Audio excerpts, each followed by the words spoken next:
Nel 2022 sono oltre 20.600 le assunzioni di professionisti di tecnologie dell'informazione e comunicazione previste in Veneto, il 17% in più rispetto al 2021, ma la gran parte delle risorse umane, circa il 60%, è difficile da reperire. Un divario che Stage.it, l'evento promosso da Confindustria Veneto Est e Università di Padova, cerca di colmare facendo incontrare gli studenti dell'università con le aziende del territorio. Sono circa 70 le aziende di Padova, Treviso, Venezia e Rovigo che in Fiera Padova hanno incontrato laureandi in informatica, ingegneria e statistica per trovare candidati ideali per un'opportunità di tirocinio. Ecco cosa cercano gli imprenditori.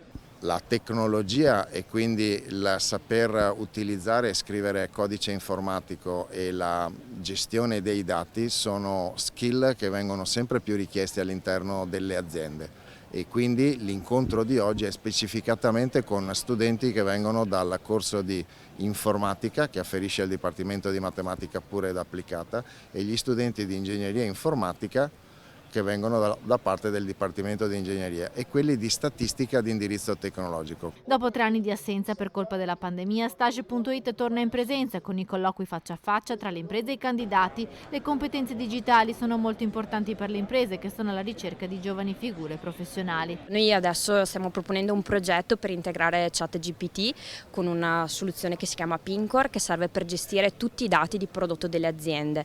Questi dati servono poi per essere distribuiti nei canali di vendita online come i marketplace, gli e-commerce, i siti e quindi ChatGPT può dare questo incremento per creare descrizioni di prodotto. Sono stati oltre 170 gli studenti da tutto il Veneto che hanno partecipato. Studiando io la laurea in statistica, nei dati e nel machine learning. Cosa ti aspetti da questa opportunità?